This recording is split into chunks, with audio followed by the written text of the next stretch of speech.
Hi, and welcome back to the Business Career College video series. This video is going to be the third video, and I believe the final video in our multi-year cash flow series. This video is going to show us how to calculate retirement. And we're going to start with the basic pillars of retirement savings. In order to do this, we're going to flip over to our income sheet. This is going to be a little bit complicated, but not too bad. So when we built out our income sheet, we built out a retirement income row, or set of rows. Now we don't have pensions, so we're going to switch this out. We're going to make this Tom's RIF, Ann's RIF. We do have some TFSA amounts, so we're going to plug those in as well.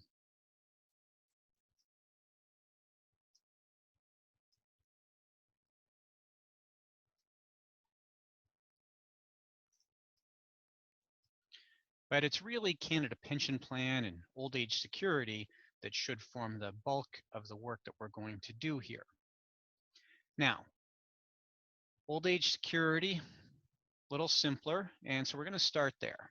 And we'll see Canada Pension Plan's a little bit more complicated. We'll come back to that in a moment. Okay, so what I'm going to do for Old Age Security, you're probably not going to be surprised by this, is build another sheet. And I like to build another sheet here because it helps me to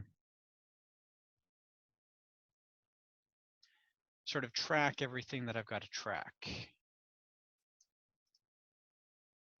Well, you know what I'm going to do? I said I would do this before, and then I didn't. We're actually going to delete this sheet. Whatever. And I'll show you something that you can use as a little trick here. It might be too late or too little too late or whatever, but actually what I'm going to do, I'm going to pop back here. The income sheet starts off with all of my relevant rows at the top. I'm actually going to make a copy of this sheet.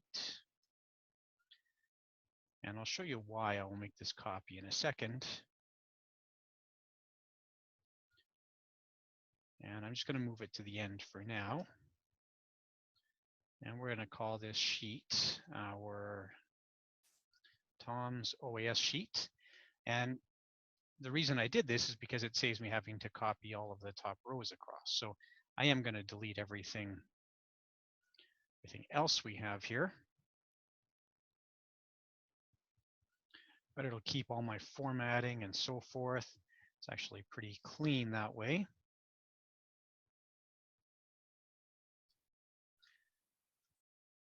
And we're going to make another copy of that.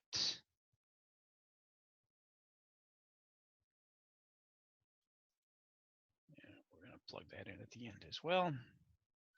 And we're going to call that one Ann's OAS. So now I'm going to have separate sheets for each of these benefits. And the reason I'm going to do this because there is a little bit of math associated with this old age security benefit. So I know that old age security is indexed to inflation.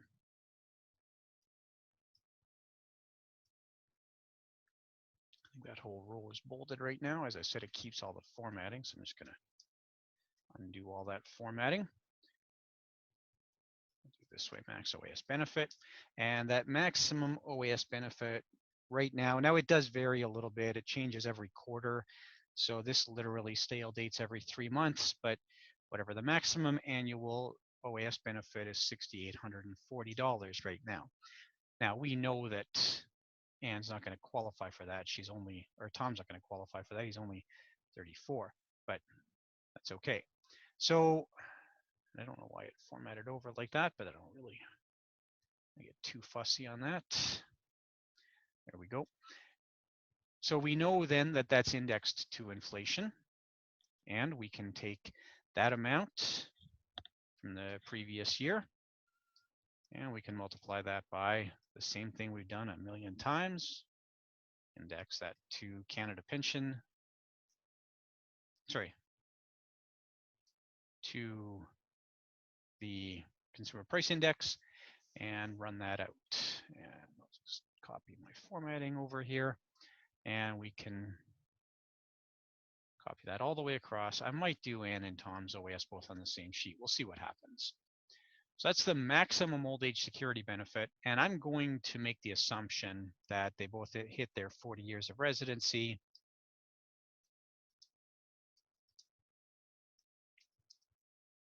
By the time he decides to start collecting his old age security benefit. Now, I also know that you do have some choice around when you collect your OAS benefit. You can start it as early as 65, and I just moved those over so I have the non-red sheets at the end. You can start it as early as 65, or you can wait until 70. And why would you do that? Well, you get a boost to your old age security benefit for doing so, a boost of 0.6% per month.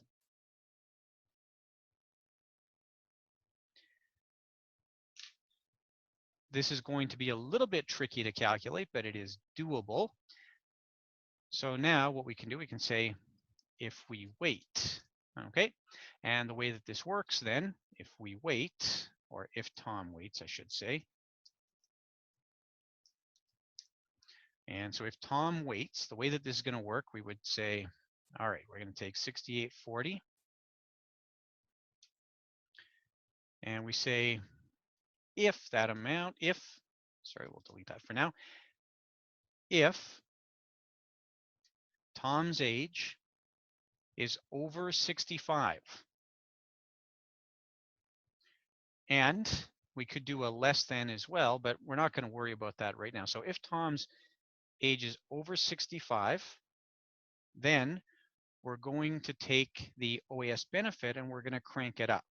This formula is going to be a little bit lengthy, but that's okay. We're going to take that OAS benefit of $6,840, and we're going to build on that. We're going to multiply that by 1.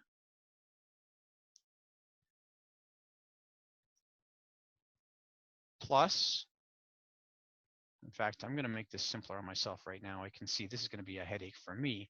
So we'll do if Tom waits. We'll do something a little different here. Let's say the bonus for waiting, or the number of months in question. That's better.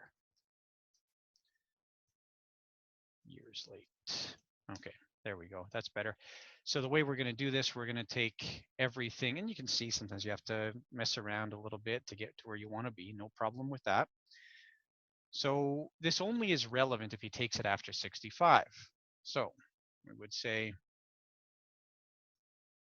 if Tom's age is greater than 65, then the value of true here is going to be based on a retirement age, which we'll put in a second, the OAS age. And I'm just going to do it like this for now. And that just allows me to put a number that's going, or a value that's going to show up in quotes here. And otherwise it's going to be false. So I should have done that in whatever. I'll just put a little 9 in here, a placeholder 9. Really irrelevant for now. Those aren't going to be dollars. That's going to be a number. So I want to make that back to a general amount. And what I'm going to do, I'm going to go back to my data sheet now. I'm going to set a starting point on my data sheet. So I built all these ages, and I built retirement ages, but those retirement ages don't necessarily have to coincide with the years in which we're actually going to start taking our OAS. So what we're going to do here,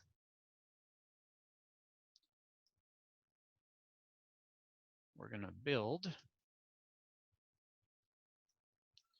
an age for Tom's OAS to start, for Anne's OAS to start,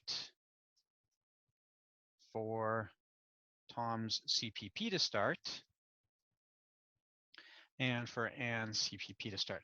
If I were fancy here, I could actually build these with limited variables available. I don't need to be that fancy. I know what ages these are available at. So for the time being, we're going to just plug everything in here at 65. Not a big deal.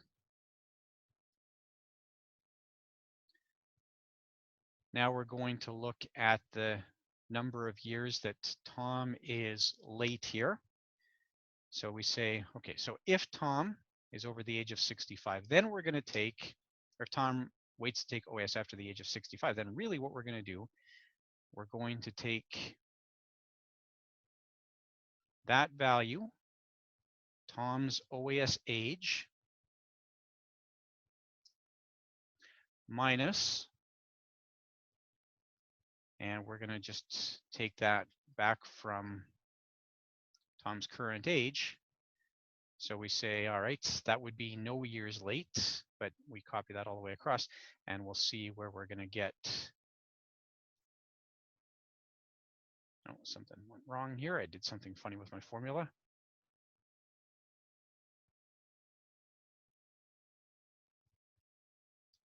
So we want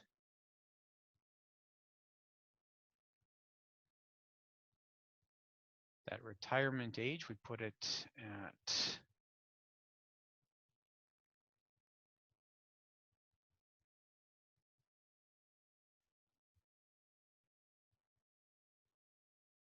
let's have a look here at what happened.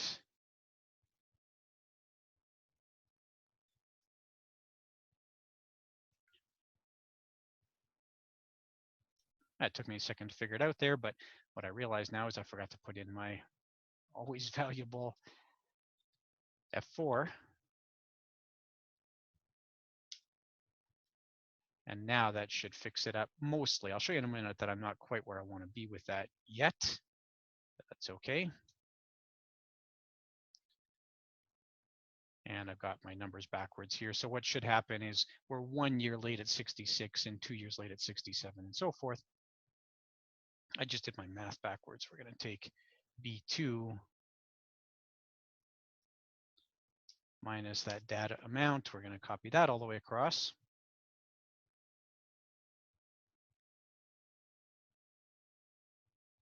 But that value can't be larger than 5. You're not going to wait after 70 to collect this. It doesn't do any good. So really the most that it can be here is 5. And we already know very well how to do that. We're just going to put this amount to the maximum, sorry, to the minimum of 5, or that if formula that we already built. So it'll choose the larger of those, the smaller, sorry, of those two amounts.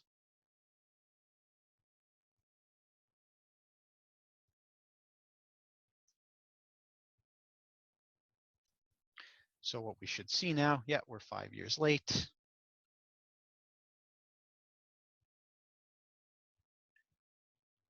Or we're 4, 3, 2, 1, or just on time, whatever it happens to be, depending on the age at which we started.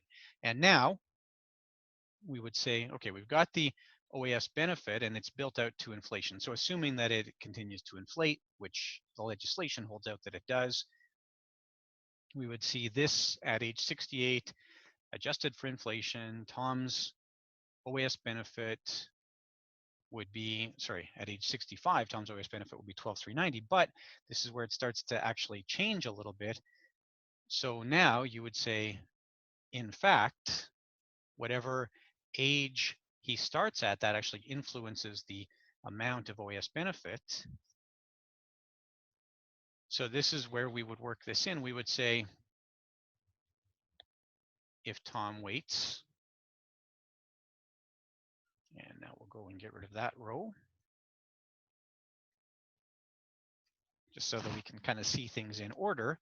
And that's going to equal the OAS benefit times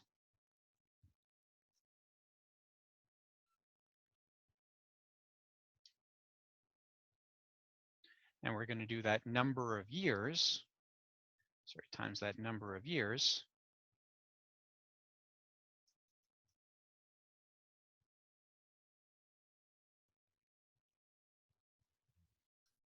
Sorry, a little bit messy here. We're going to do the increase if Tom waits. That's the easier way to do this.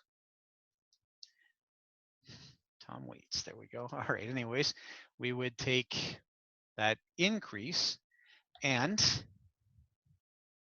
that would be calculated based on whatever this number is. And it's going to be, we're going to add 0.6% per month. 0.6% per month is 7.2% per year.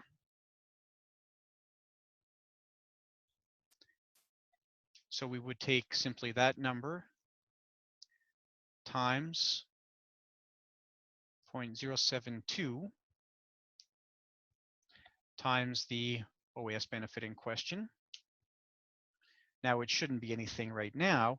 It should work out that when we push out into retirement that we do see a little bump here to this. And we can see then we'll go to age 65. That's where we're going to see if this worked out or not. And we can see at age 65, yes, so Tom would have no bump to his OAS here. If he waits 1 year, he gets a 7.2% bump.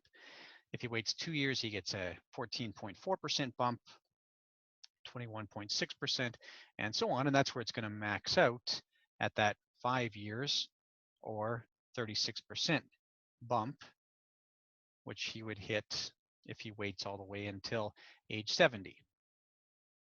And I can just do that math real quick. I just pull up my calculator and do 13,679 times 36%. And yeah, it matches up, so I know that I'm in good shape there. Okay, so now we would say, what is his actual benefit? Conveniently, that line's already bolded. And actually, still, this isn't going to be quite right. So now we could actually maybe call this his entitled CPP or entitled OAS benefit. And the entitled benefit here, and I'm just going to save because I've done a fair bit of work here now. And I save this as ready to retire. So now we're going to rename this as working on retirement.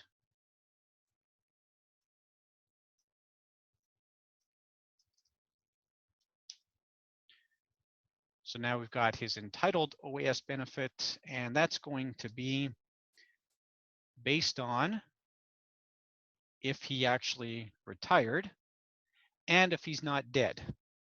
So we're going to do an if statement here. So we're going to say, or if he started his OAS, sorry. So we're going to say, all right, if, and we're going to look at this, if the value we have in Tom's OAS, and we're going to base that on his age. So if that's greater than or equal to, and we also want to say, but he's not dead. So we're going to do an or here. So if that's true, sorry, an and statement. No, an or statement. If either one of these are true, I want to disqualify it.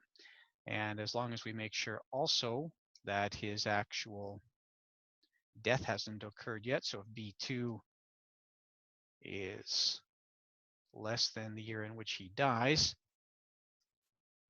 and I think I want to do that less than or equal to. And I got to make sure to put my F4s in there.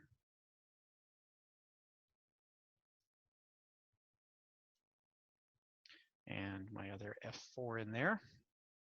So now we've got that if statement with an or tucked in there, which I know is a little bit messy. Now we're going to say, all right, if those things are true. So as long as B2 is greater than his retirement age and less than his age of death, then he's going to have his OAS benefit. He's going to have the OAS benefit that we saw here. And we just need that as B4. We don't need that to have plus his increase if he waits, which again, we just need B6 for that. And if it's not true, then it's going to be 0. And I've got, and I haven't shown this before because we haven't really been concerned about formulas this long. I've got a bracket at the front, a bracket at the back. You got to make sure your commas match up. And the way to do this, you play around with the formula bar a little bit by choosing the actual variable that you're playing with here. So go to logic test, and you can see where everything kind of highlights. If it doesn't make sense, oh, sorry about that.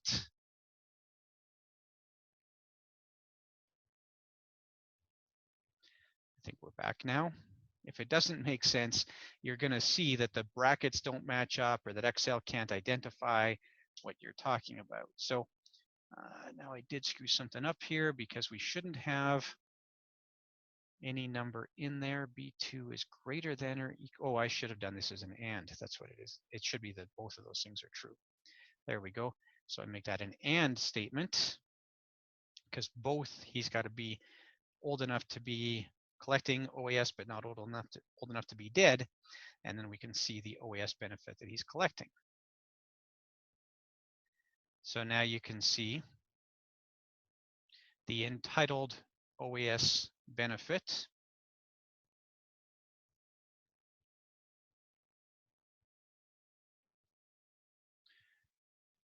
And now this is where this is going. So this is the still just the benefit that he would be entitled to if he retired at each of those ages. Now we have to work in the actual retirement age and use that to assess what Tom's OAS benefit is going to be.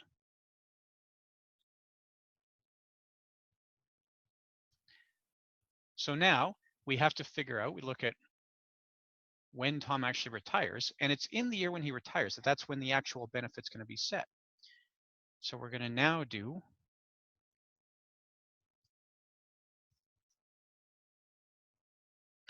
starts OAS. His benefit is. And you see it works. It takes a while to get here, right? So now we say, well, we're going to use another if formula. And we would say if Tom's age is equal to, and I only want to use equal to here, the OAS starting age. And we're going to F4 that. So, if Tom's age is equal to, like I said, the OAS starting age, we're going to, again, F4 that. Then we're going to pull that value down. We're going to pull down that entitled OAS benefit. We just need B7 in there. We don't need the actual sheet identifier. So if that's true, good. If it's not true, then we're going to base it on the prior year's OAS benefit times inflation. And you'll see what's going to happen here. It actually will work out relatively cleanly, except that I can't do it in this row. I've got to flip everything over here. I'm just going to put my 9 little placeholder in here. We're going to copy that formula over, switch that back to a 0. We know he's not starting at 35, so it's fine. And we pop over here. And now we're going to, so if that's false, we're going to base that on B7, again, times our inflation number.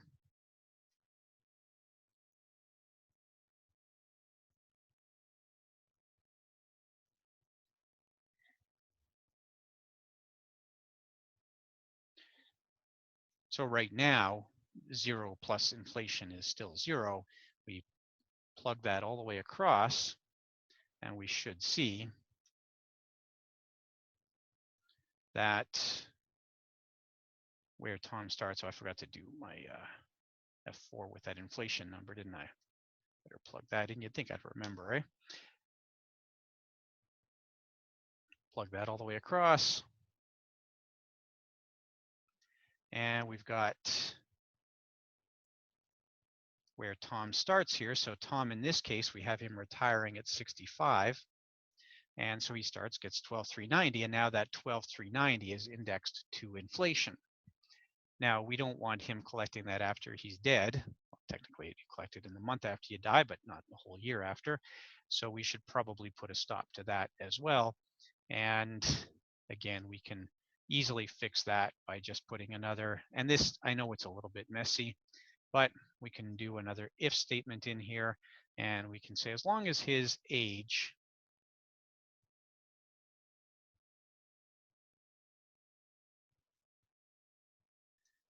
is less than or equal to his mortality, F4 that. Then we're going to do that whole thing. And otherwise, we're going to, that's our first embedded if statement. That's not too bad.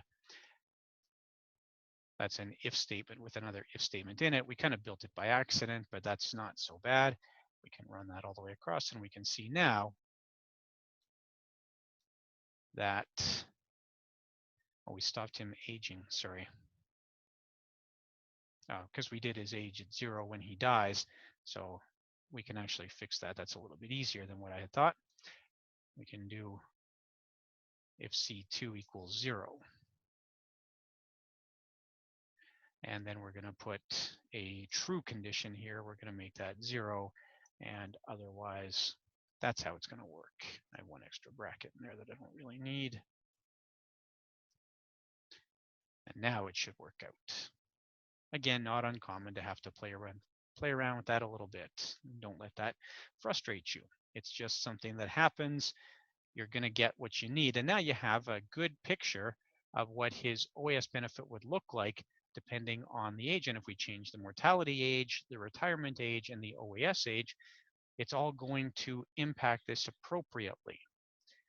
So now let's flip over to data, and let's say that Tom does decide to wait till age 68, for example, to start collecting his OAS. Well, now if we flip back here, we see no OAS at 65, 66, or 67. We see OAS only starting here at age 68. Although now I can see a little error with my increase if Tom waits formula, because what really ought to have happened here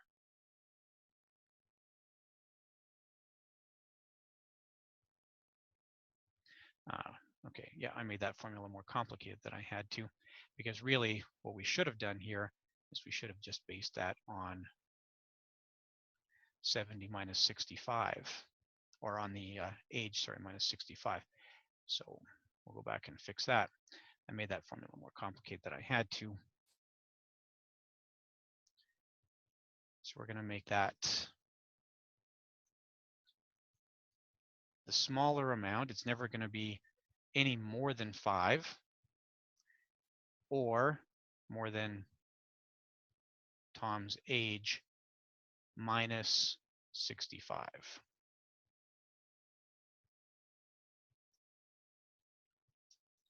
And obviously, it can't be a negative number. It doesn't really matter because you can't start before 65. So it's not perfect. If I really don't like that negative in there, I can do something like this. I can do a maximum 0 and then a minimum inside that maximum. And now it should work out accordingly, where it gets 1, 2, 3, 4, 5 over here. And now we're better. Okay, so we simplified that formula a little bit, and that works out okay.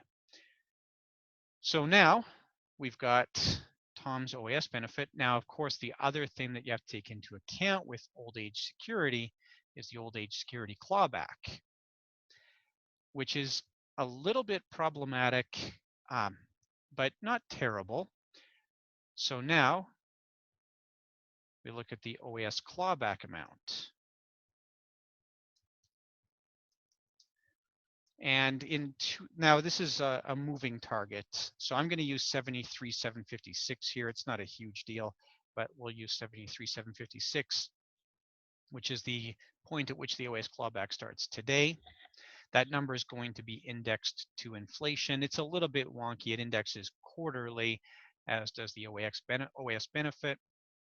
But again, for the purpose of crystal balling things that are decades out in the future, this will just be fine. So we would say, all right, we just take that number. Again, as we've done so many times before, we're going to apply inflation to that. We're going to F4 that, as I occasionally remember to do. And we can see the OAS clawback now starts at that level. So is Tom going to be impacted by the OAS clawback? Likely not, but you may have a situation where somebody is going to be impacted by it. So it can be helpful to see how to do this.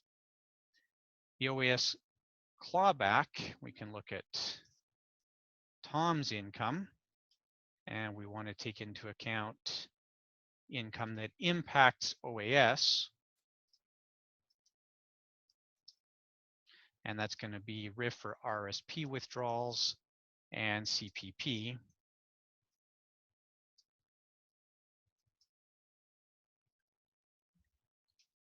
And we need to, and the nice thing about the income is that the clawback actually is always a year behind. So you're not going to have a circular reference. That is, your 2017 OAS benefit is based on your 2016 income. So you get away from that clawback a little bit.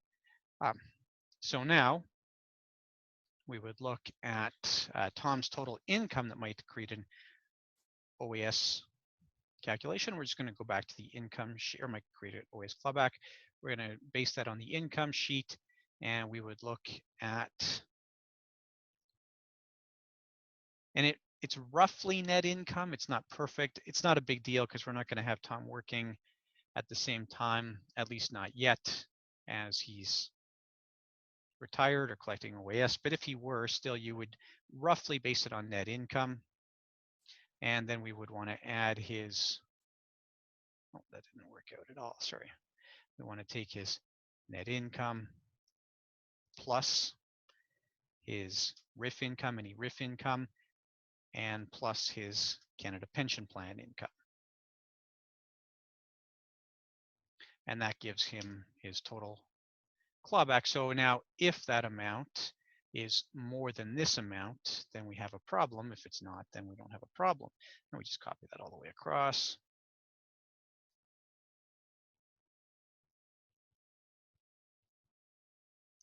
And now we would look at the OAS clawback.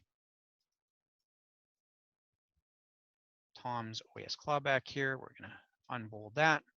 And we just take the one amount minus the other amount times 15%. But we're only going to do that if the one value is larger than the other value. And actually, we're going to start doing it in the second year. So we would say, all right, if this value, sorry, if, I don't know where my if went.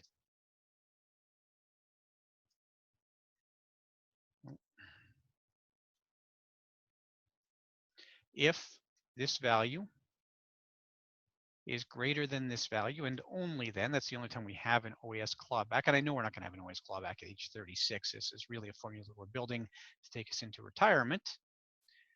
So if those amounts are true, then we're going to take the difference between the two.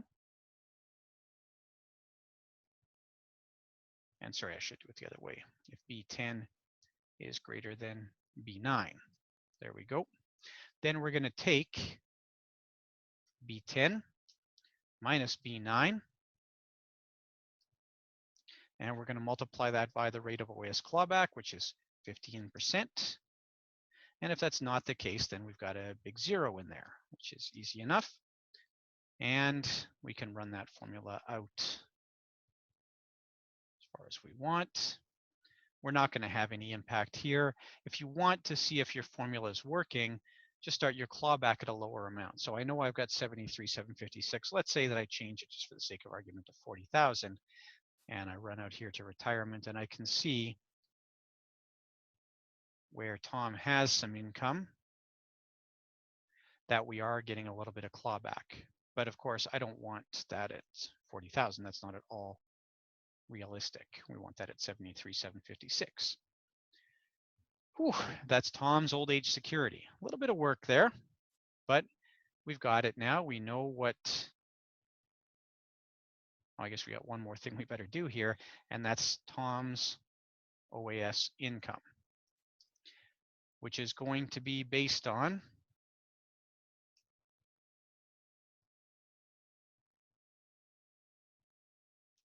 this amount minus any clawback.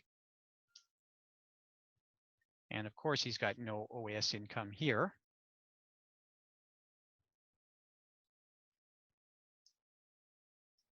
but he does have OAS income in these years. And now we've built out OAS for Tom.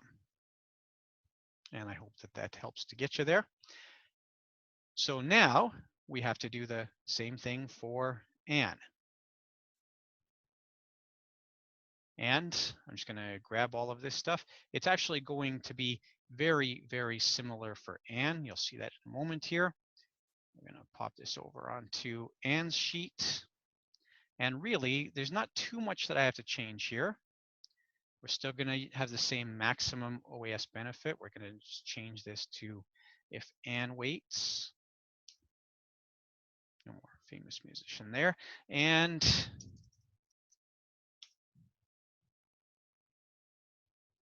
we're going to change all of our variables here, all of our titles, sorry, to match Anne.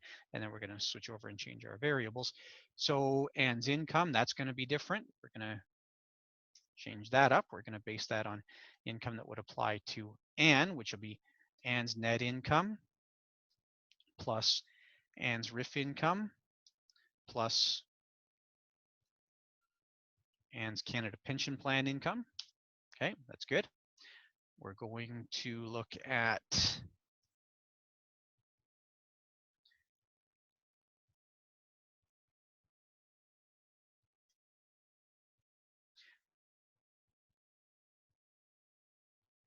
we want to find where we did, all right, where we referred to Anne's retirement age. So instead of using B6 on the data sheet, we want to use a different cell on the data sheet. And what I'm going to do, it's a little bit maybe of a shortcut. I'm going to flip over to the data sheet and actually look at what cells determine Anne's mortality and what cells determine Anne's OAS age instead of trying to manipulate it like this.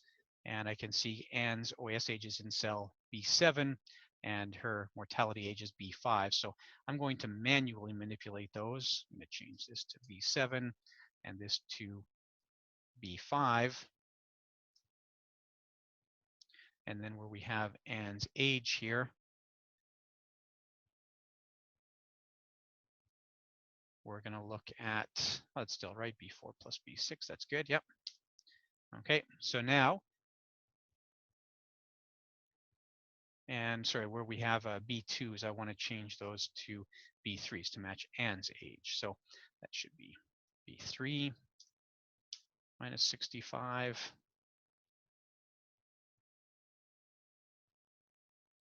And that should be B3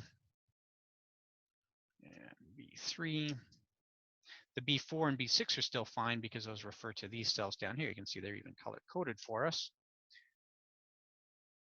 And we're just going to pop over the next one over and make sure that those all make sense. Yeah, we're all good there.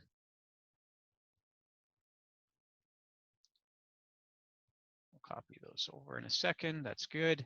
Just do the 1 year here. I want to get all of this column right.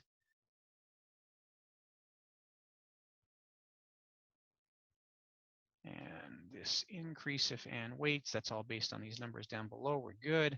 This is where, again, highlighting the cells can help. Hey, I've got a problem here. I'm still basing something on Tom's age. And just copy that over from here. And now it should all be based on Anne's age. Hey, we're good to go. If Anne starts here, and again, we've got something based on Tom's age, I want to change that out to be based on Anne's age. And I already changed that formula over here, so we should be okay.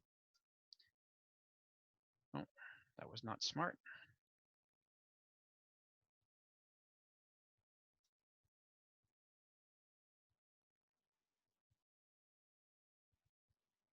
Right, we didn't have a benefits clawback before, so we're going to change this all out now to C3. C3, we're going to base this all on Anne, and we've got this based on data B6. What's on cell data B6? We want that to be not Tom's starting age, but Anne's starting age now. So we want that to be B7.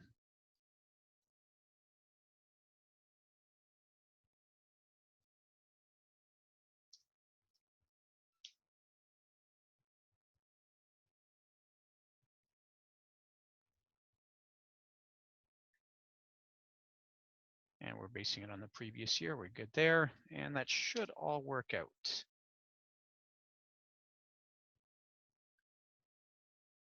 That's just straight inflation. We already adjusted Ann's income and so on. So now we can take all of those numbers and we can work them all the way across, all the way to retirement. And we can see for Ann, again, no clawback or anything like that. We can see we have her retiring, starting her old age security benefit at age 65. We'll pop over to data, change that, and see what happens. Make sure that that does reflect properly. We'll have her retire, or sorry, start OAS at 69. And there we go. We've got no OAS until age 69. And that OAS is based on $17,619, which is then inflated going forward. So we've got now a good OAS build for both Tom and Ann. We can pop back to our income sheet. I'm just going to drag the income sheet over here. And on our income sheet now, let's say, well, Tom's OAS based on Tom's OAS, good to go. And Ann's OAS based on Ann's OAS. And that's also, oh, and that's exactly what I said before. Be careful of that, where I was going to click over on a cell way, way over. That would get you a wonky set of results as you copy that over. You want that based on B12. B12 from the two different sheets. We're going to go copy those, and we're going to push those all the way up till mortality. And now we have some OAS benefits out there. I don't like those formats. I'm going to change those formats. I'm going to make those into currency formats. I'm going to get rid of 2 of my decimals, and we're good. I'm going to do the same for all of those up above too.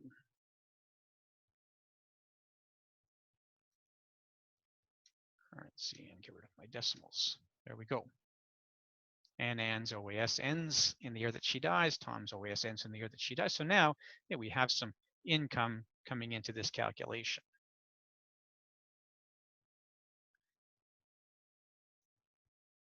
And of course, we want to add this into our calculation. We want to take that total income and we want to add probably the sum of all of our retirement amounts. That should work out reasonably well. And let's see if yeah, there we go. So now I've got my retirement income in there, including old age security benefits. And by the way, I've already incorporated inflation. I inflated all of my expenses already. So we're actually in pretty good shape. Now I've got this total income amount here.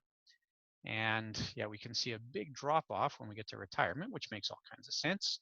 And then when OAS picks up, we start to make up a little bit of that. And we can pop back and have a look at what's happening with our multi-year cash flow and see if our income is properly represented in retirement. There we go. We do have a little bit of income in retirement. And what we should be seeing then, that has a beneficial impact on what's happening with our line of credit. We're not dipping into the line of credit so heavily. So we're getting there. We're making some progress. I'm going to save at this point. And I'm going to call this sample Excel OAS complete, and we're going to work from there. So now that was OAS. And where I'm going to go next, I'm going to do the same type of thing for Canada Pension Plan.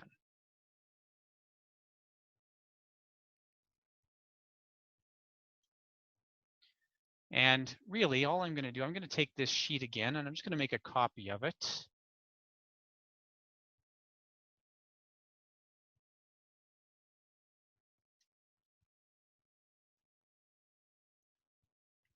And we're going to rename that now as Tom's CPP.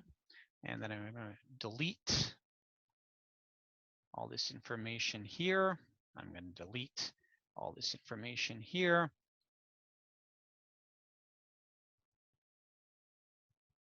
It'll keep all my formatting intact for me. As we've seen already, I want to delete my comments.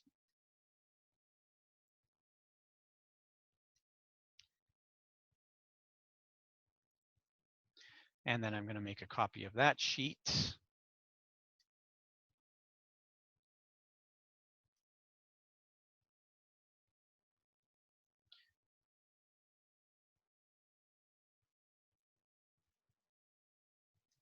And we're going to call that ANS CPP. So one thing to note here, did I overwrite anything or whatever the case is? So do I still have a sheet for Tom's OAS and Ann's OAS? I still do. It's easy to make mistakes here, and that's where the undo button can be helpful, but I think I got it all. And I'm just going to drag those sheets to way, way deeper into the document here.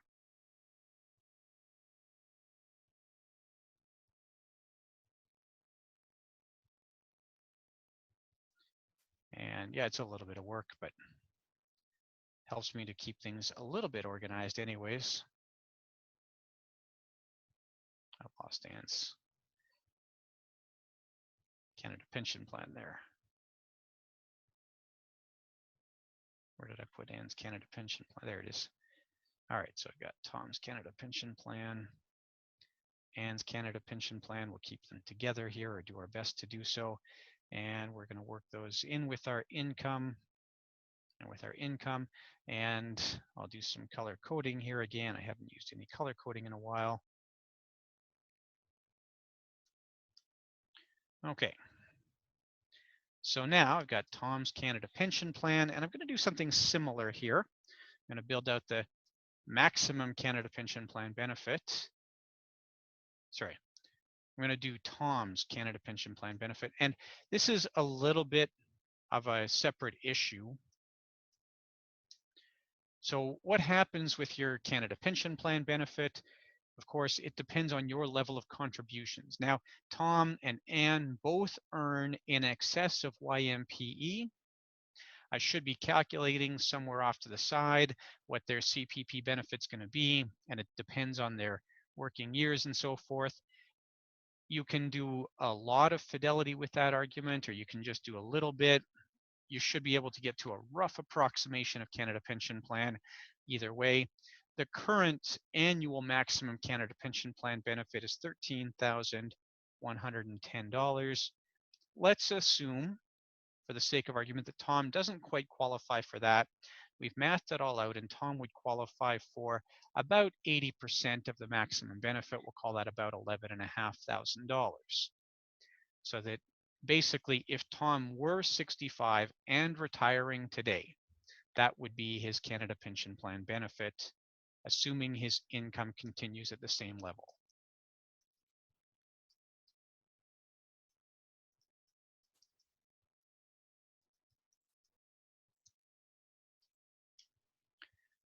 Okay, so he'd have $11,500. And again, that amount is indexed to inflation. So we're going to simply take that 11,105 times, should really have a little macro for this or something. But anyways, 1 plus our inflation. And we can just build that all the way out.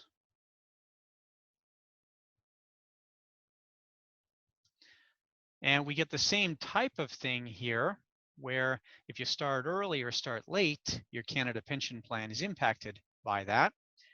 So now we can do start early or start late. And this could be anywhere from -5 to +5. You can start as early as 60 or as late as 70. 65 is the normal scheduled age. So we're going to base this on, we're going to do our if. So as long as Tom's age is greater than 60, that's where we're going to play around with this. So as long as Tom's age is greater than 60, we're going to take then the difference between Tom's age and 65. So if it's younger than 65, I want it to be a negative number. If it's greater than 65, I want it to be a positive number. I want it to be a minimum of -5 and a maximum of 5. I've basically already taken care of the minimum of -5 by doing B2 greater than 60. And actually, I should do greater than 59 or greater than and equal to 60. It doesn't really matter, but I want it to be 60 and older. So if that's the case, then I'm going to take his age minus 65. And if B2 is not greater than 59, then I just have a 0 in there. So we're going to copy that all the way across. We're not perfect yet. I'll show you in a second here. We have a little bit more work to do with that because we don't want that to be larger than 5. You can't have more than 5 years of additional CPP, but it's as low as -5. So we're good there. And I just want to set that so that it can't be now larger than 5. So the greater of 5 and that other number. Oh, sorry, the smaller of 5.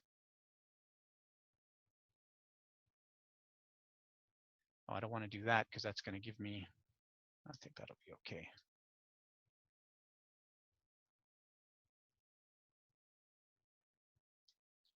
Yeah, I think that works out. There we go. Yeah, -5 up to 5. There we go.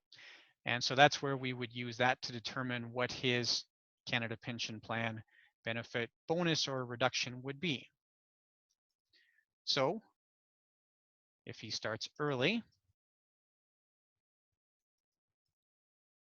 then the CPP is reduced by.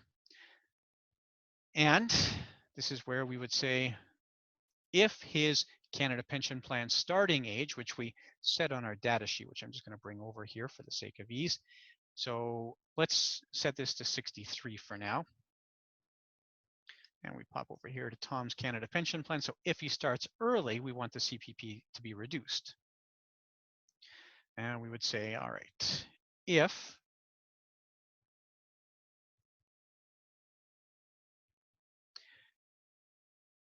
this number, if Tom's starting age is less than 65, oh, that didn't work out at all, sorry. If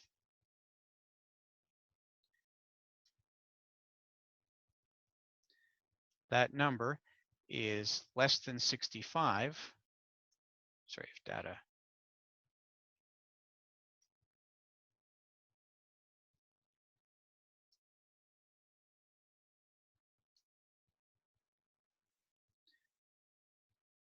So now, if that amount is less than 65, what we're going to do is we're going to take the amount that's in there times the penalty you would have for starting early. And I'm just going to build a little placeholder here so that I have a starting point. And because I like to be able to see the sheet that I'm actually working on, it's way easier. So now this formula is only going to apply if the retirement age or if the CPP age is less than 65. And if that's true, now I'm going to take the amount that we see in here, which will be -5, -4, -3, -2, -1, whatever it happens to be, times, and again, it's actually the same as the OAS benefit. It's 0.072, 0.6% per month.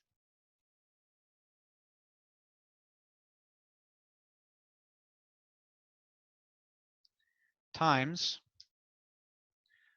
whatever the actual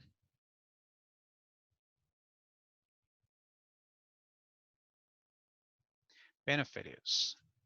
So that would be then 7.2% of $11,500 or whatever the case is. We'll fix that up in a second here. And if false, then it's just going to be 0. So if he starts early,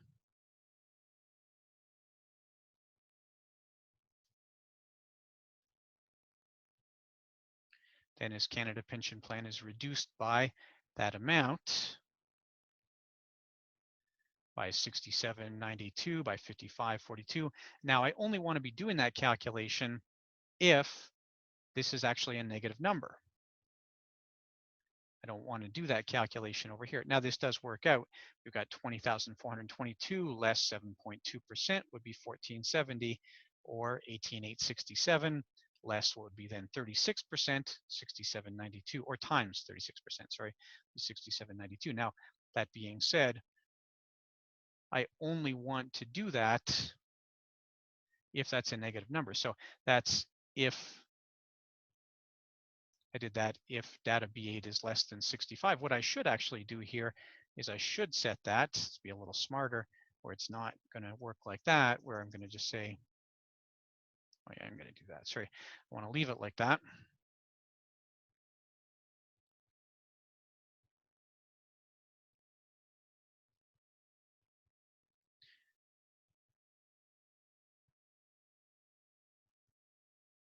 Yeah, that's what I want to do. That's perfect. Okay. Yeah, and I don't need the positive on the other side of that. So that's the other thing I'm going to do then. I'm going to set this so that it always has to be positive. I'm just going to build a min of 0, so it can't be, it'll choose the smaller of those two numbers, sorry. And now it won't go positive.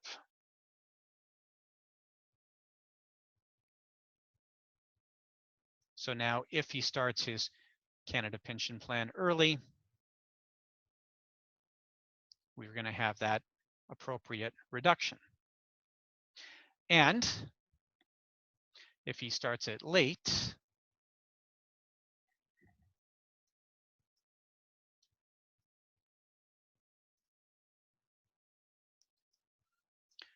then his CPP is increased by, and again, I'm going to do something similar here. So I'm going to set a maximum this time because I don't want this number to go negative. So we're going to never let this go negative by choosing the larger of 0 or what the calculation comes out to here. And this time we use 0.7%, it's 0.7% per month, which is 8.4% per year. And we're only going to do that if the actual retirement age, or if the Canada pension plan age, is greater than 65.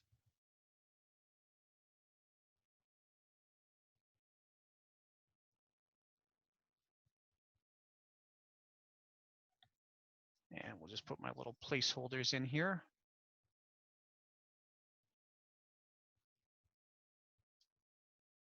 So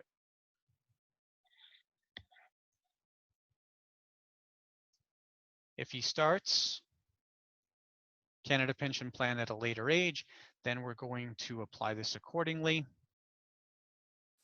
And we're just going to take the amount of Canada pension plan benefit, same type of thing. We'd say, all right, this amount, whatever that is, times 0.084 in this case, that's 7.2, sorry, that's 0.07% times 12, which is an 8.4% increase per year late, times the number of years late that he starts. And otherwise it's just going to be 0. So now we can see that amount build out.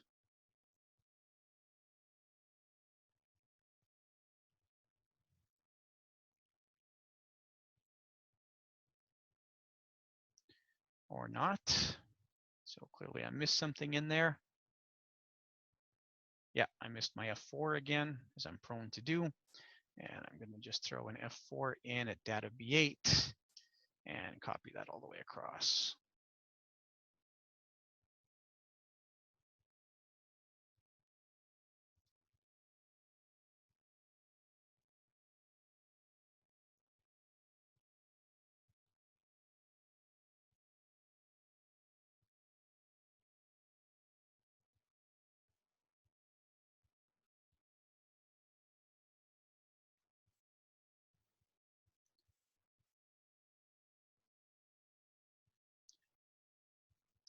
I made my formula needlessly complicated here. I don't need this if in here. I can get rid of that. And we can just work with that amount. And that should work out just fine. And I don't think I needed that in the top formula either, but it works fine for now. I'm just going to leave it. All right. In fact, I am going to get rid of it up here as well. I believe I can just get away with minimum here because all I'm doing is calculating the adjustment to the Canada pension plan that would happen if he starts early. So then I can see if he starts early, we're good to go. If he starts late, you've got these commensurate increases. Now you wouldn't start after age 70, so anything after that is really irrelevant, but still in there. Again, I could clean it up so that those are all moot, but I don't really have to. It's not helpful for me.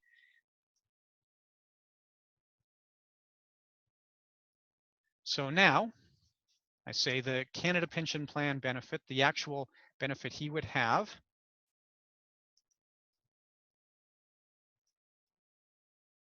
if he retires at that age is just going to be based on the sum of those amounts. Sorry, that's not right. It's going to be based on before plus there, just like so. I don't even need sum in there to do that, but whatever.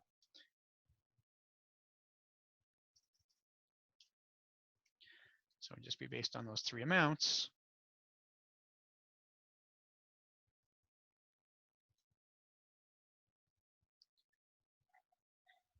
So somewhere between 60 and 70, he retires, and you can see what the actual Canada pension plan benefit would be at any of those given ages. And it does end up with a fairly significant difference here. Now, keep in mind that if you took it at 60, you'd have 10 years of indexing that would take you to age 70. So you could figure that out. It's not an apples to apples comparison to compare 12,000 to 32,000. You'd have to index this $12,000 at 2% for 10 years to get you to the actual number to compare them on a sort of apples to apples basis. So now that we know what the CPP benefit would be at any given age, we simply say, what if he retires at that age? And this is where we're going to use a very similar formula to what we used for his OAS back here, where we said, what is Tom's actual OAS age going to be? So this is where we used this formula previously to determine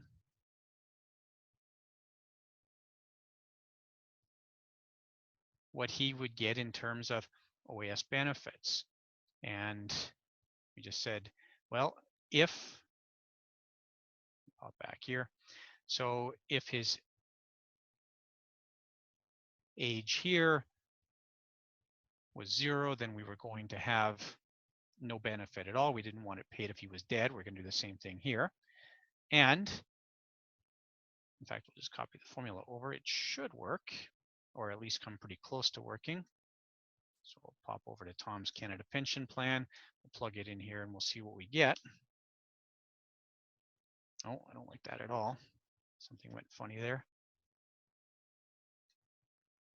Like I said.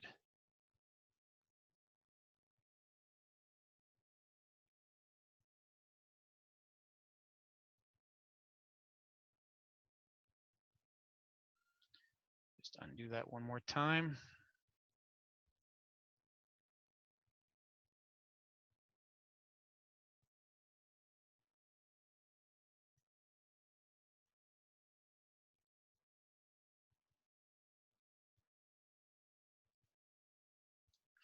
Copy that. We'll pop back to Tom's Canada pension plan. We'll try that again. All I want to do is copy the formula here. Sorry, and Excel's giving me some grief with this.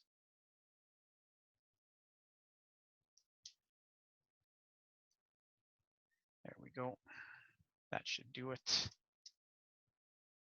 Okay, so now we say, well, as long as he's not dead, okay, because when he's dead, his age hits 0. If he's dead, then it's going to be no benefit at all. Okay. And then we say, well, if, and we're going to refer to data sheet. I don't want to use B6 here. I want to use the Canada Pension Plan retirement year, which is going to be B8. So we're just going to adjust that to read B8. So now the year in which that amount equals that amount, that's when we should start to see this copy across. I should have copied it over here, sorry. Yeah, we need a 0 over here. We're going to just copy this formula. Just bear with me for a second here. We're going to copy this over here.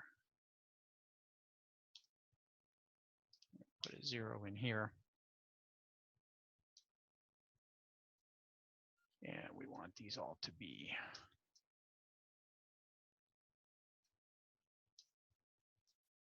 C's here.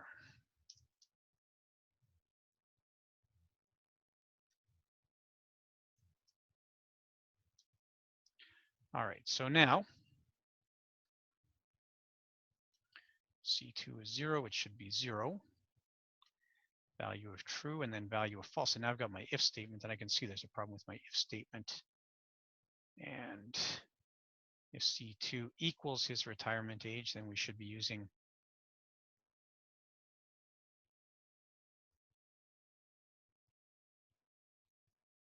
the value in C8, the 11.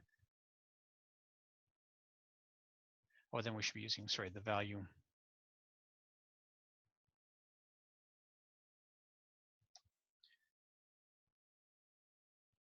here, that's right. And if that's false, if it doesn't equal, then we should be using the value from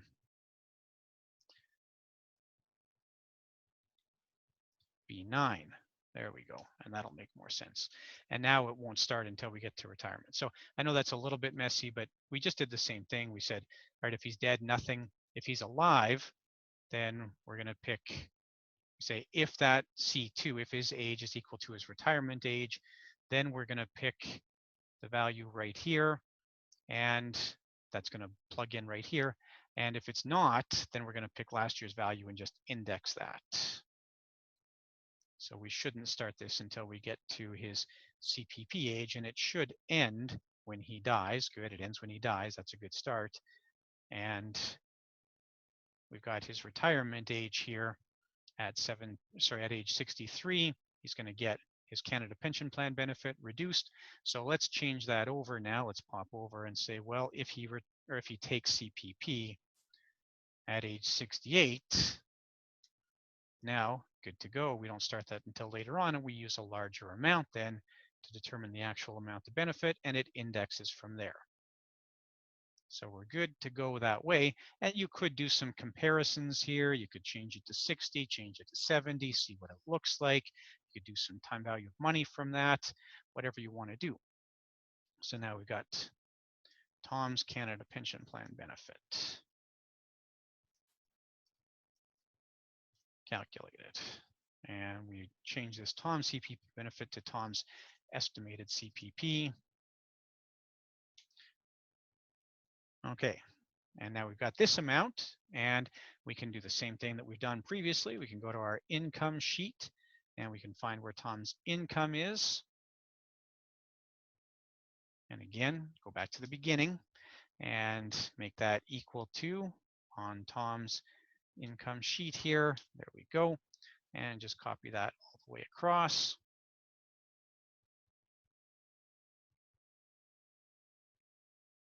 And we're good to go.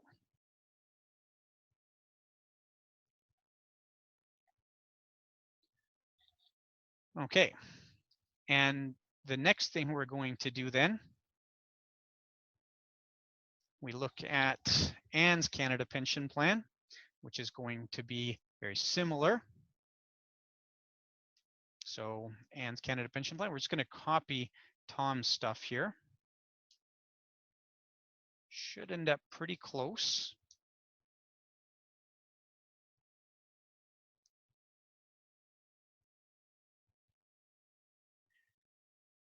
Just change where we have Tom here. We'll change that to Anne.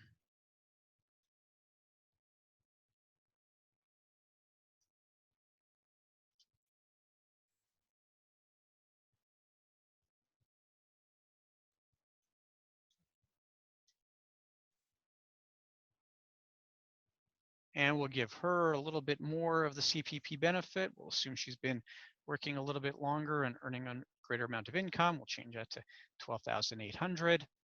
And we should be able to copy all that all the way across. There's no clawback for CPP or anything like that. We can split the income. And that CPP splitting is really something that would only affect their taxes anyways. So we can do this accordingly. Now we do have to, and I forgot, sorry, to change out the ages here. So we better make sure that we accommodate the ages appropriately. We want to change this amount. So that's good. That all works. And we want to change these all to Anne's ages, not Tom's age.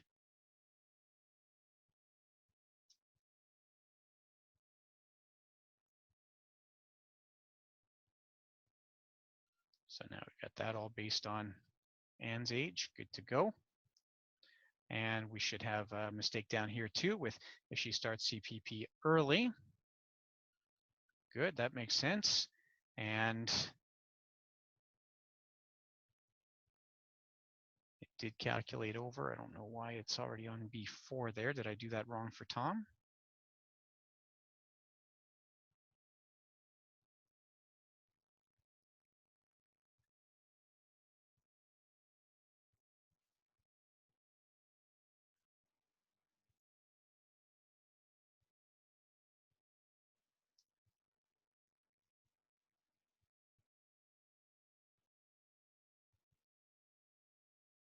Okay.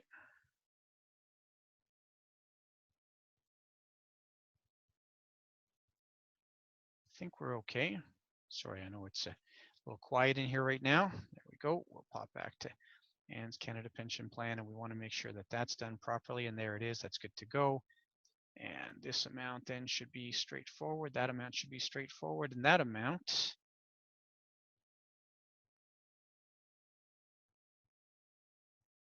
should be good.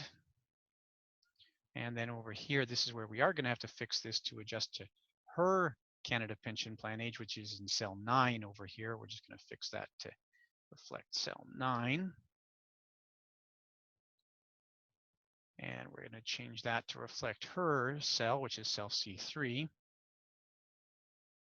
And cell C3, we want to get rid of that again. So now we're making all the references we need to make to the appropriate person at the appropriate years. And now we can copy those all the way across.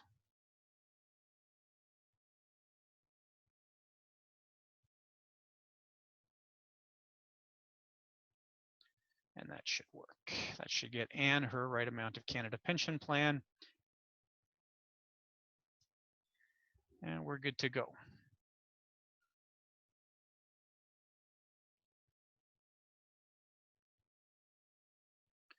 All right, perfect.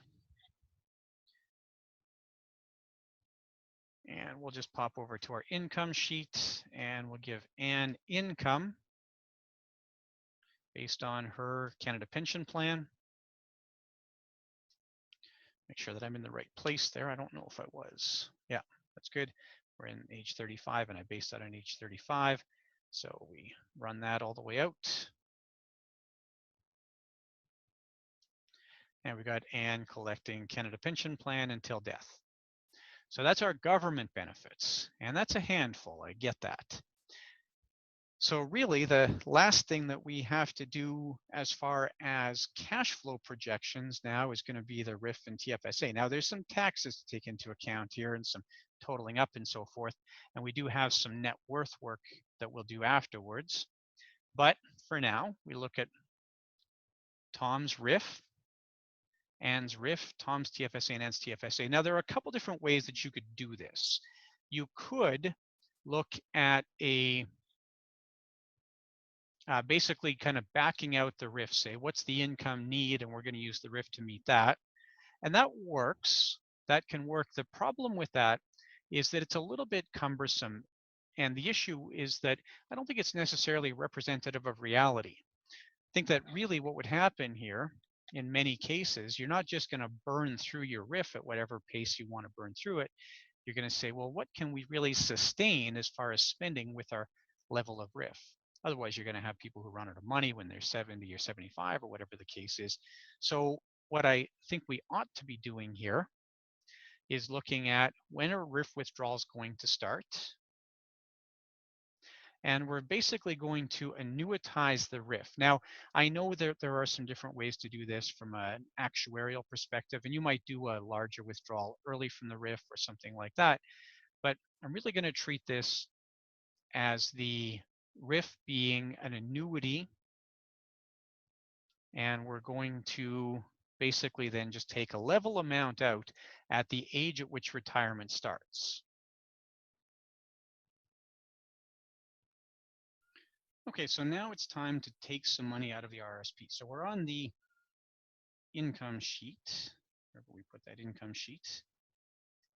And we're going to drag that over here. We want to bring data with us because we're going to need to refer to the data sheet. And we're going to go grab Tom's RRSP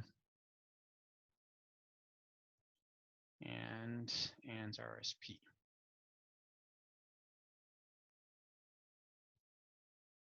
And I've carved up their TFSA. Sorry about that.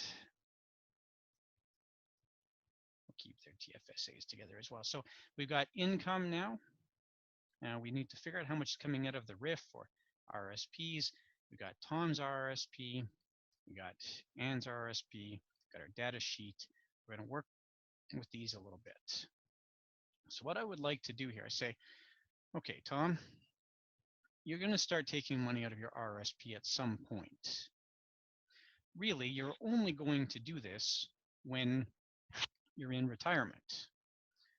So we're going to build a formula that says only if Tom's age right now is greater than or equal to his set retirement age. And we're going to pull the retirement age, as we well know now, off the data sheet. And we're going to F4 that. And I'm just going to build in some fake values here so I can easily get back to the sheet I was on. And now we say, all right, so if B2 is greater than or equal to his retirement age, and I could have done it differently. I could have said if B2 is less than, I could have done this kind of thing.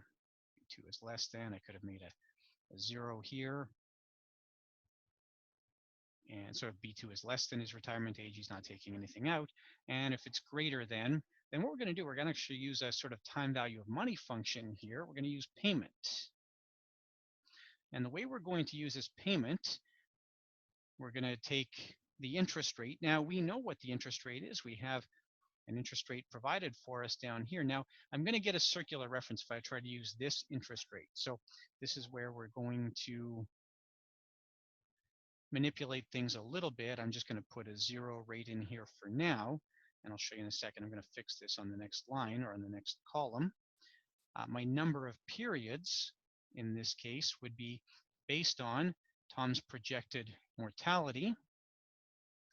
So we would say whatever his mortality is, and I have a mortality age back here. We're going to F4 that, minus his current age, which I know is in B2 on this sheet. The present value will be based on what's currently sitting in his RRSP. Again, I'm going to put a 0 in there because otherwise I'm going to get a circular reference and the future value is 0, and it really is 0. And now I can close that out. And I'm going to copy that formula over. But now I'm going to change around some of these values. So I have to use, unfortunately, the last year's RSP balance in order to avoid a circular reference. So I just go back up to my payment here, and I want to be in my payment. I want my rate to be based on what we're doing with RRSP, but look at that, there it is. So I can just plug that in. And I want my present value to be based on the RSP balance. Again, I have to somewhat manipulate this by using last year's value. And it has to be a negative. It's money going in, just like we do with the financial calculus, it has to be negative. And now it will solve for only in years when Tom is actually retired, but it will solve for how much he can effectively pull out of his RRSP or RIF, whichever, in order to basically have this annuitized. So we can see now Tom taking about 80 grand a year from his RRSP and really sustaining that RRSP. We're certainly chipping away at it. And what's going to end up happening, he's going to run out of money in the year in which he dies. So we're really calculating it out that way. Now, what happened here that's kind of wacky is we got a bunch of negative values here. So we know this can't be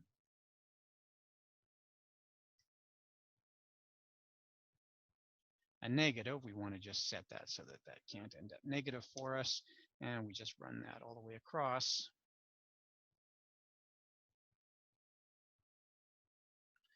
And that fixes some of my values. I still get some divided by zeros, but they're not happening until after Tom dies. So it doesn't really affect anything. Yes, it does look a little bit unwieldy over here. But we've got now that starting RSP balance, and we're good to go. Once we get to that invested amount at zero, no worries, all easy. So based on this, I can calculate this out. Now, this is going to give me a little bit of a net worth problem later on. I can already foresee this. So what I really want to do here is where I have these divided by zeros, I want to get those out of there. And the reason I have those divided by zeros is because I have an interest rate down here that doesn't make sense. There's a whole bunch of stuff that just doesn't work right now. So I get that that's a little bit awkward, but I don't want to fight this battle too much. Although there are things I can do to fix it. I can set it so that where we have our divided by zeros, they never go negative.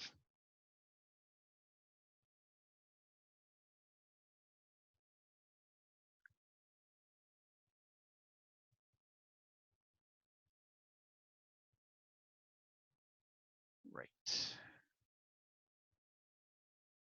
And that's my problem here. If I just set this to, I got it now, a maximum of 1. So I think that'll fix everything.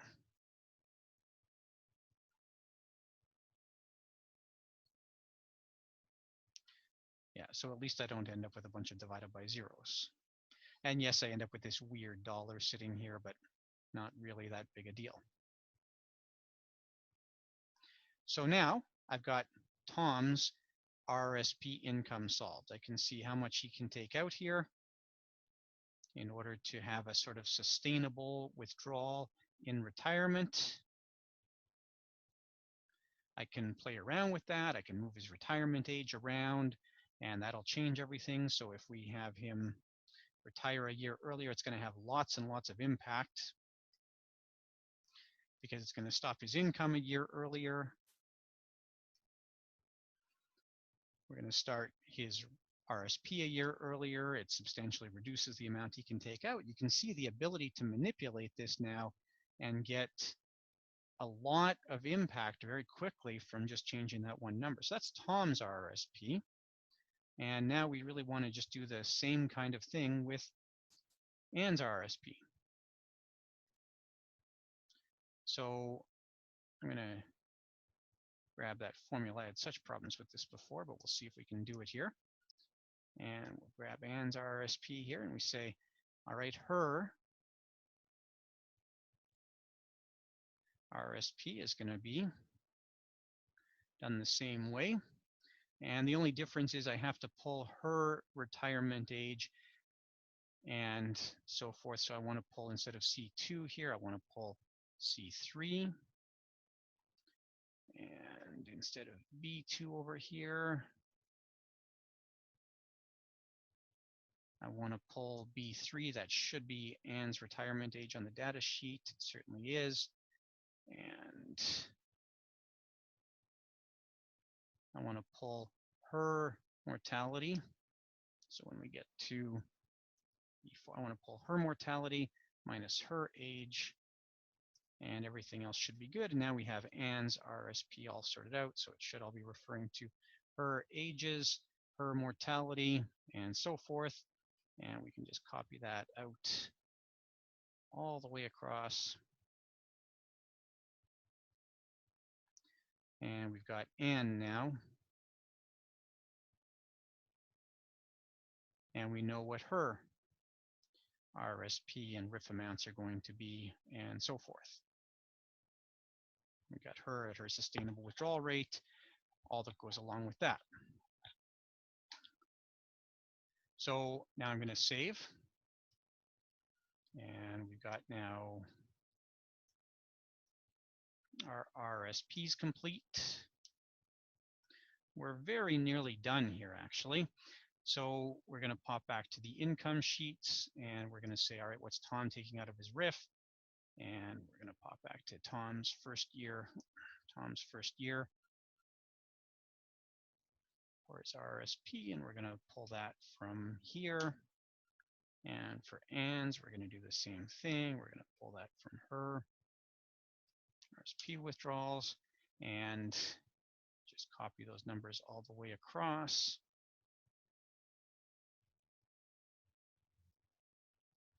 Oh, somewhere in there I got a circular reference.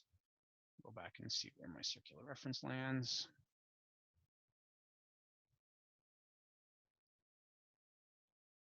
And of course, I did this right for Tom's OAS. I didn't do it right for Anne's OAS. Anne's OAS clawback, for some reason, is based on her current year. That's how I get the circular reference. So I just want to go back to Anne's OAS sheet and look at how I determined her clawback.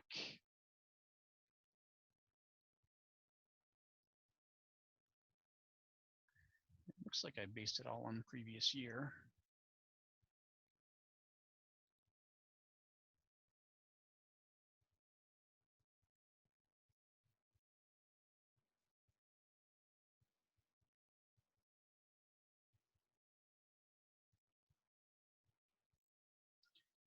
And just pause for a sec.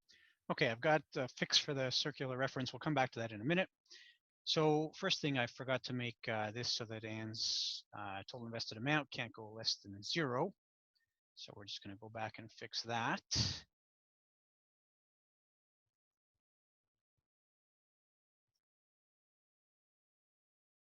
And remember, I'll put a 1 in there just so I don't get that divided by 0 problem. Now we'll run that out all the way across. Okay, so now we're going to save, and we're going to pop over to our income. I am going to still get my circular reference here. I'm not going to get too fussy on it. So I've got Tom's RIF and Anne's RIF. And what's going to happen here is I'm going to just drag that across. And it's going to tell me I have a circular reference.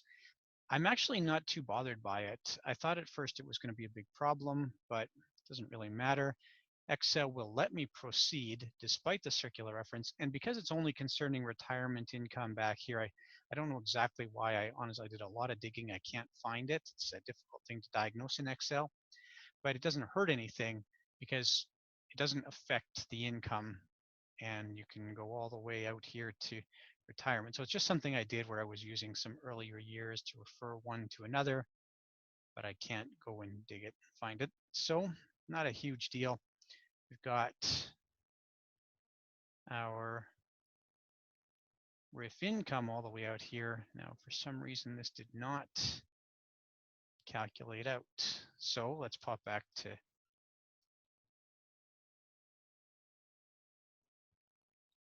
what should be happening here.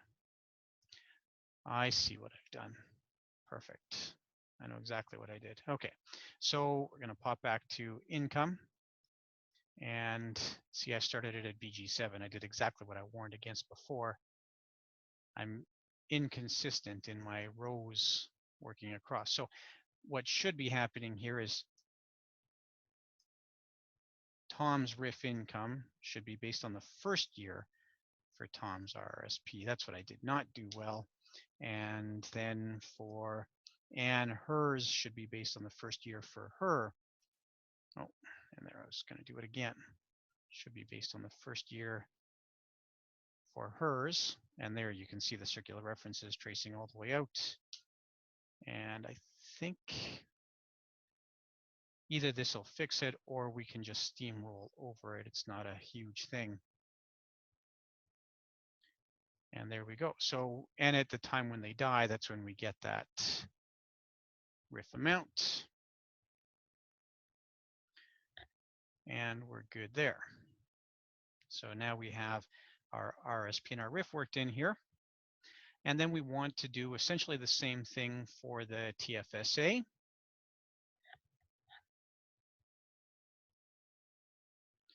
And we're just going to drag our TFSA sheets over now and basically put those where I just had the RIF sheets.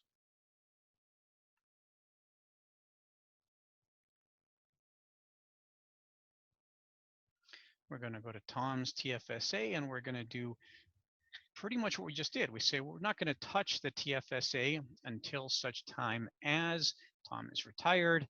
And we're going to build that formula right here where we say, all right, if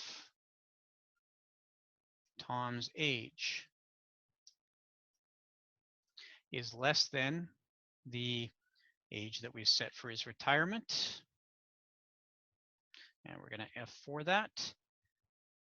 If that's the case, we're going to take nothing out. And once it is the case, we're going to take what I'll put in here right now is $9 out.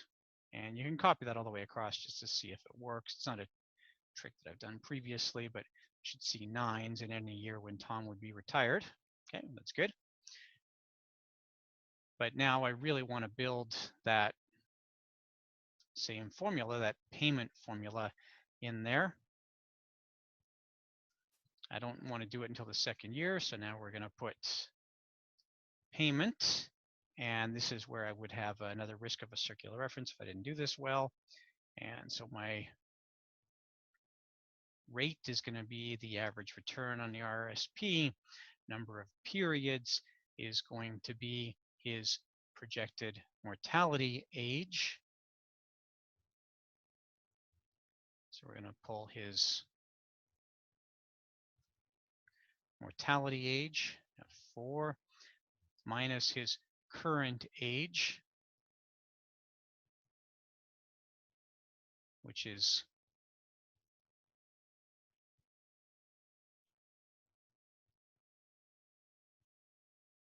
C2 in this case.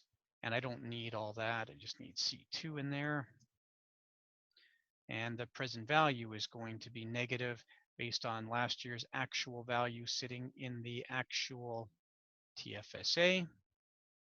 And again, I don't need the page indicator in there.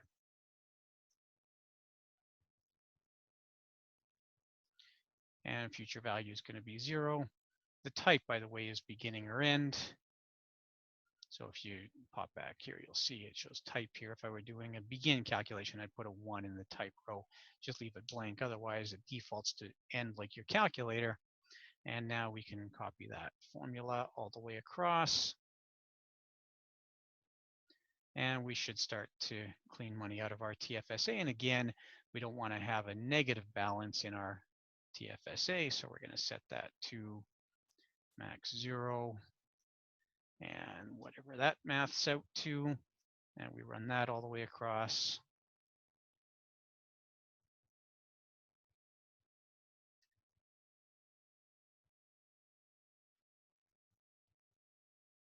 And there we go. So now we're going to clean out that TFSA. It's a little bit wonky here because we still have TFSA contributions going into retirement, but really out there, it's just such a small amount that I'm not too concerned about it. I could put a formula in here to stop the TFSA contributions at a certain point. not a huge thing.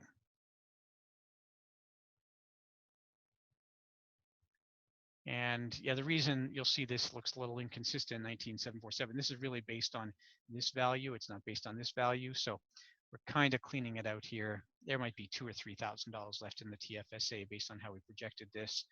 But for the sake, again, of these long-term projections, it's just not that big a deal. So we can see here,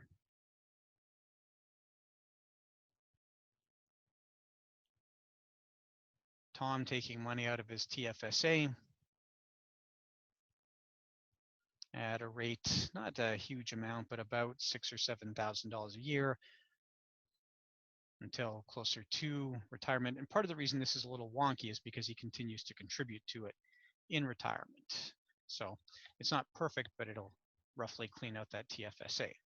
And we're going to do the same kind of thing for Anne's TFSA. We're going to build a formula for her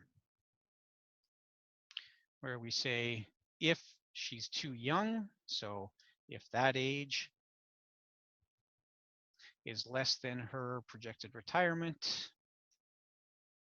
we're going to have for that, then we just make that 0. And otherwise, we're going to solve for payment. And we're going to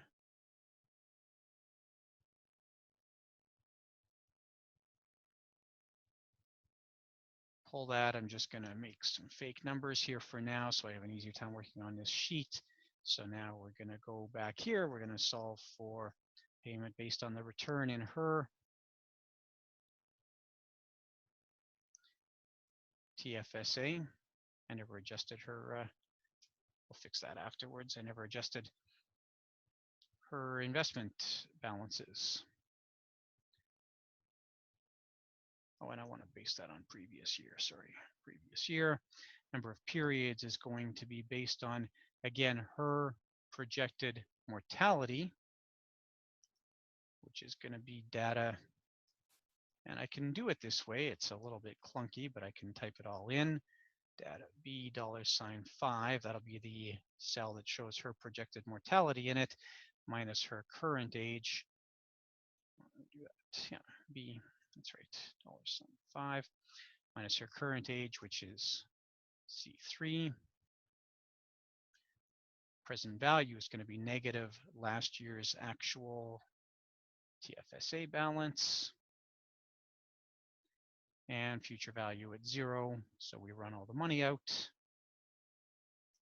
And we're good. And I'm going to go down here. And I did not ever fix her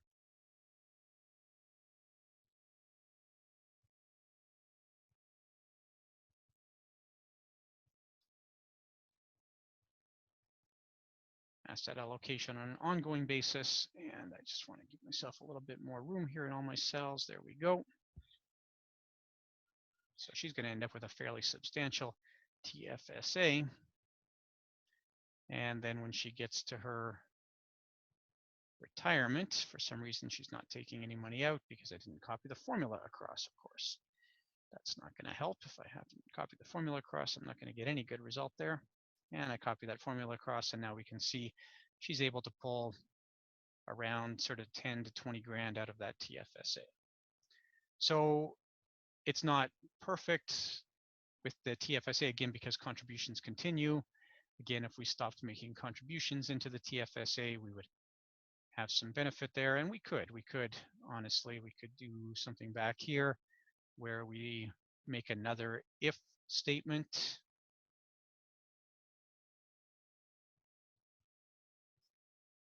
That would capture all of this, where we say if she's retired, then we're going to have 0 contributions. Lots of different ways to manage this. So now, probably get another circular reference here, but I'm okay with it. For Tom's TFSA, we're going to make that equal to the first year for Tom. And for Anne's TFSA, we're going to make that equal to the first year for Anne. And we're going to copy those numbers all the way across.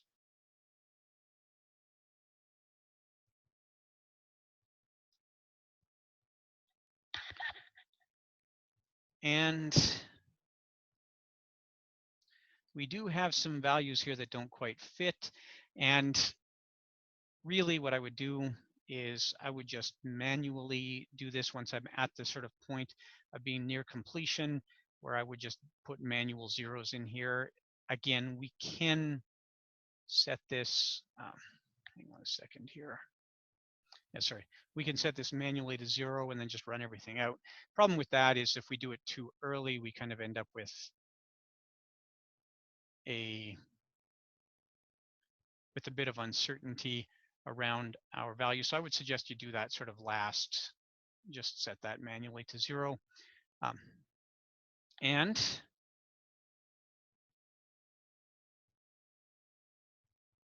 again, we're in pretty good shape here. Those last couple of years are a little wonky, not a huge concern, but it's not perfect, obviously. We have our income growing here.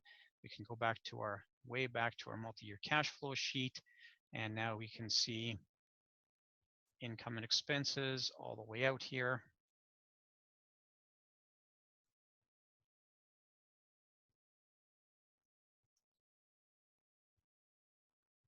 And out to sort of 95, 96, which gives us a pretty good idea what retirement's going to look like for this couple, where in fact income is far in excess of expenses. So that's where you might want to go back and possibly resolve to reduce the amount you're taking out of RRSPs. There are some different tools we can do to do that, where instead of using the payment that I did, you might come back and say, maybe we only want to pull a scheduled amount out of the RSPs every year. Of course, then you have to be respectful of your RIF minimums. So there's lots of different opportunities there. And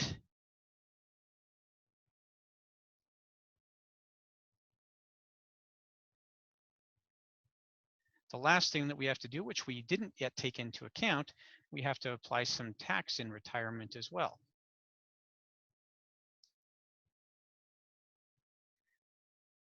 So what we're going to do now, we have our data sheet. We're just going to grab our data sheet here and bring it over, because our data sheet is where we had all our tax rates.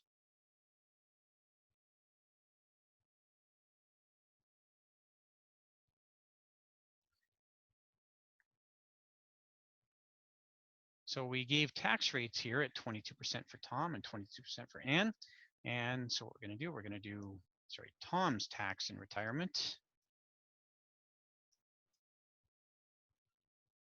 And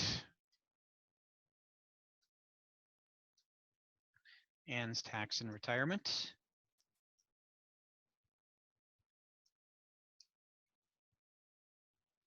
And we simply take the total amount of RIF income. Now, this is where you have to be a little bit cautious, because if you have some OAS or CPP that overlaps with employment income, you might have to manually adjust tax rates for those given years.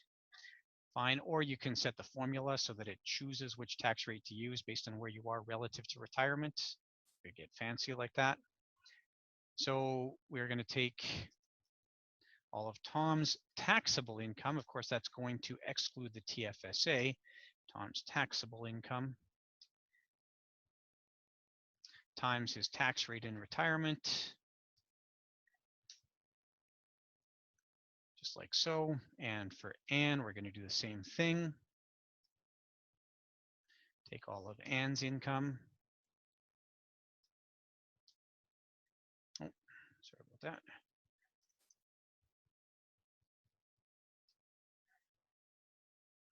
Times her tax rate in retirement. We're going to, again, as we've done a million times in the past, change those to currency, get rid of our decimals, and we can copy those formulas all the way across. And I might as well adjust this one right now too. And we're going to take out our taxes in retirement. And now we should end up with a little bit less surplus here.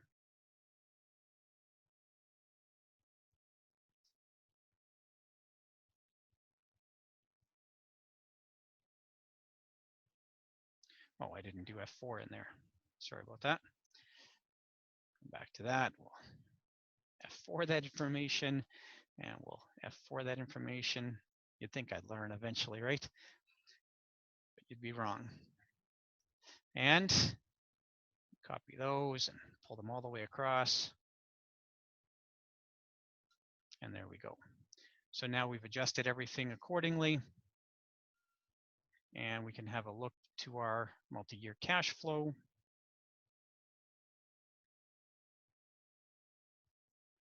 And see what's going on here in retirement. We're still in a pretty healthy surplus position.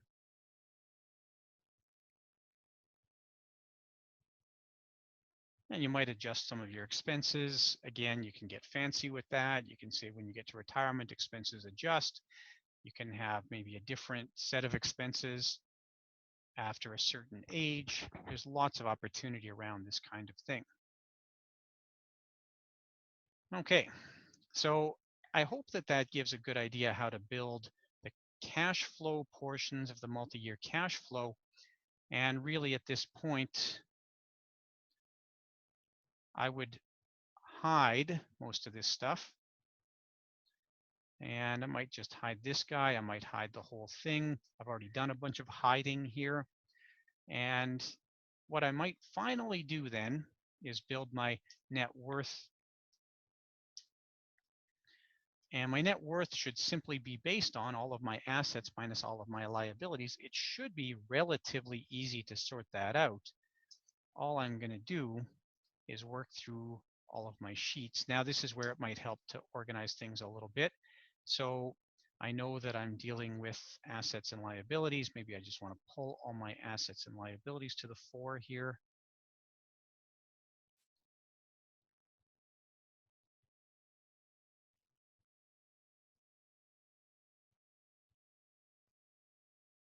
And just keep going like so.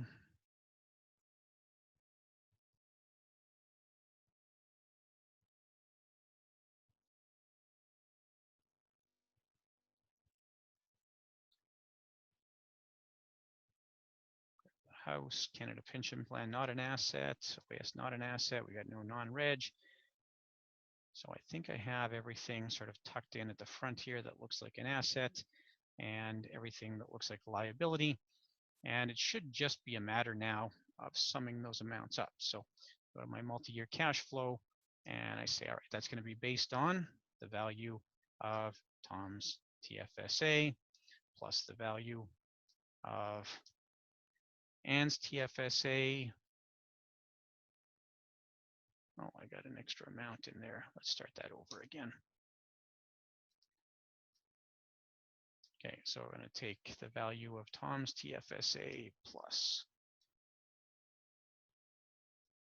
value of Ann's TFSA plus the value of Tom's RRSP plus the value of Ann's RRSP plus the value of the house minus the credit card minus the other credit card minus the line of credit and minus the mortgage. And I think we're good.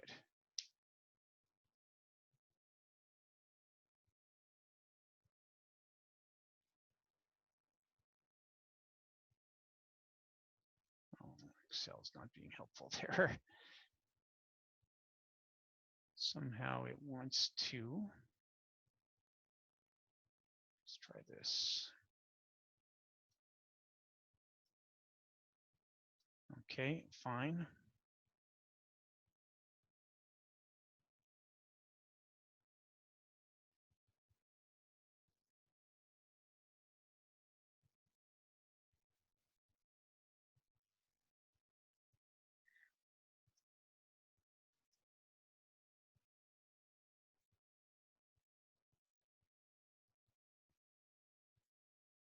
All right, I found my mistake here. I forgot to click on the actual cell that had the house in it. So now we're good to go. So at this point, we have a net worth of $202,000, and you can project that out and see where that net worth goes. And it's going to be wonky right at the end here. It's not going to like it after a certain age, but that's okay. So we end up with a fairly substantial amount of net worth. Almost all of it actually will be owing to the house here after retirement. You can see the house's value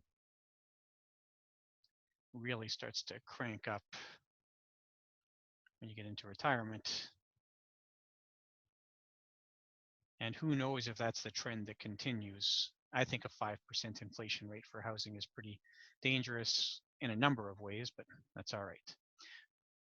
So this set of lessons then gives us the basic tools to build what is a fairly complex bit of work in Excel. I would encourage you to do this in a way that you're comfortable with. So I tried to avoid overly complex formulas. There's a couple times where we got to an embedded if or that kind of thing, which is not a huge deal, can be a little bit messy. Tried to keep our sheets relatively clean here, relatively organized.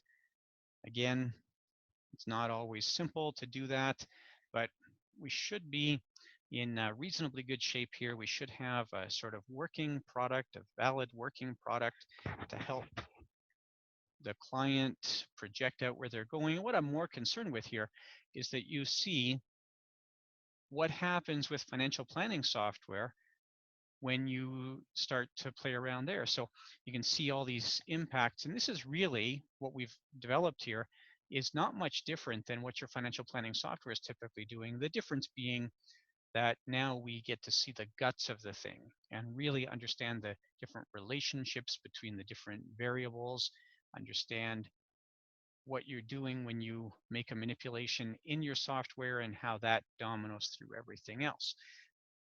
And that's what we really should be doing here. We should be to the point of really being able to dig into and see what's going on there. So I hope you found that helpful. I haven't glossed over anything.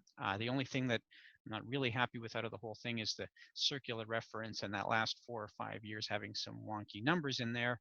But really beyond that, we're in pretty good shape. And I've shown every step that I've taken here. Some people I'm sure found it tedious, but I hope you do find it useful. Thank you very much and enjoy continued studies.